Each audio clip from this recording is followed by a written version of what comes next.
Welcome to KT's Quick Reviews, where I spend about an hour or so playing a game and tell you about it.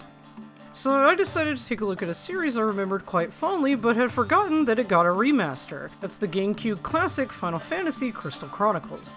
I grew up knowing about the Final Fantasy series, but since I had a GameCube, my options were sadly limited. So when I saw this game, I snatched it up pretty quickly, only to find out that it really wasn't the kind of game for me. I played it a few times, but remember giving up on it quickly because the combat and overall menuing was just not my cup of tea. So yeah, it got relegated to the recycle bin of my memories. Until recently, I've been introducing a lot of my friends to other Final Fantasy games, the 7 remake, the remastered version of Final Fantasy XII, and I offhandedly mentioned Crystal Chronicles. Then I was like, wait, didn't I get a remake? Hey, it did, but I don't own a Switch. Oh wait, it's on PS4, and it has a demo! So I decided to download the demo and give it a try. This game opens up with a banger of a track. Oh my word, this song is amazing. Sound of the Wind is still one of my top 10 favorite opening tracks, and they even did a re-recording of it for the remaster.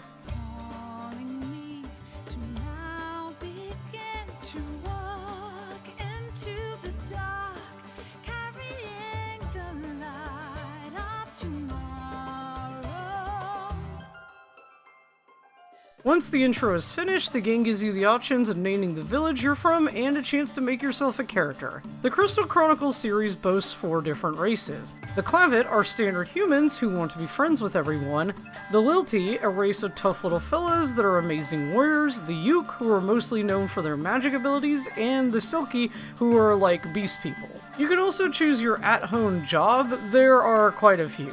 I ended up making a Yuk alchemist named Jeef from the village of D's. Why D's? 'Cause D's not! Once you make your little fella, you're set off by your family to collect mirth in a crystal chalice so as to protect your home from the looming miasma that covers most of the continent. Along the way, you'll meet other individuals doing the same, and the game has voice acting. You were the caravan from that village. I heard they were sending out a new caravan. They really did go all out with this remaster. It doesn't always need to have insanely fancy graphics, just little touches like this are enough to make me smile.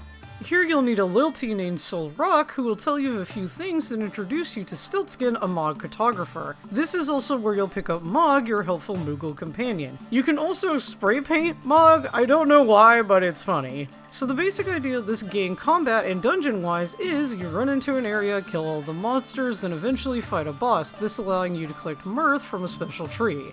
In the time I played, I managed to at least do 2 areas, and despite how obtuse the game can be at times, I was able to pick up the combat system fairly quickly, but not the menus. They're fine, but not my cup of tea in terms of layout. So you're given 2 basic commands of attack and defend, that being on a menu up at the top you can scroll through.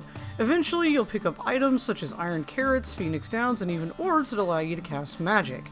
This being the standard Final Fantasy affair of cure, blizzard, fire, and so on. Mobs will even drop keys to open other areas, as well as craftable items and recipes for pieces of armor and weapons. Larger mobs will also drop things called artifacts. These can give you permanent stat boosts, as well as additional command slots. And once you complete an area, you will be able to retain one for a permanent increase. Another thing I found fun is that, if you have 2 pieces of magic next to each other on the command bar, they can fuse into a different kind. An early game example being, if you put Blizzard and Fire next to one another, they'll turn into Gravity. You can also unfuse them to just use as is. Before you're wondering, I hadn't forgot about the chalice mechanic.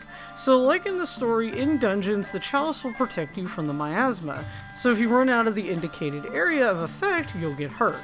This seems like an odd mechanic for a single player game, but that's because this game actually has multiplayer as well.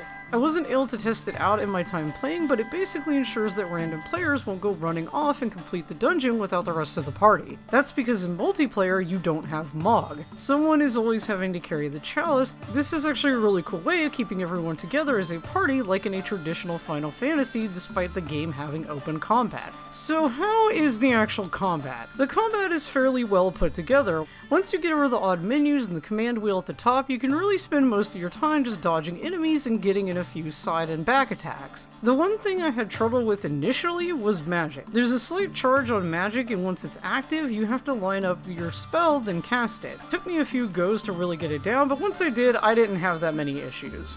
There's also little pots of water and oil you can use to make certain spells more effective, but I never bothered since it was just easier to stand just out of the sight of the enemy, cast your spell, and get in some good surprise damage.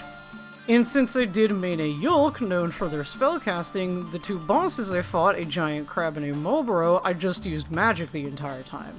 I had a lot more trouble with the Marlboro since it had 2 respawning mobs with it and was able to cast an AoE of slow.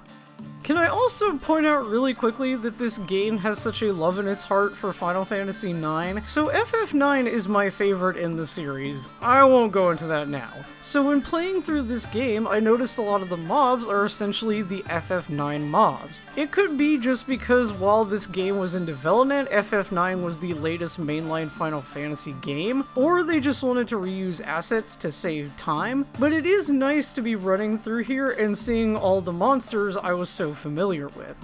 But yeah, I'm honestly glad I gave this game another chance. I won't ever make a full video on it because at the end of the day, it's a fairly slow-paced and casual game, and honestly, I'd like to just enjoy it on my own time. It's a fun little throwback to a series I wanted to give a chance a long time ago, and now I have that opportunity. Wish I'd gone a little further and got to the last bit of Mirth to potentially open up the village so I could finally use the shots, but sadly I ran out of time. And hey, if you saw this video and were curious about that, why not go pick up the game yourself or download the demo? Thank you so much for watching, and if you like this kind of content or even longer form videos, please be sure to subscribe, and if you want to help me out in any other way, I also have a Patreon.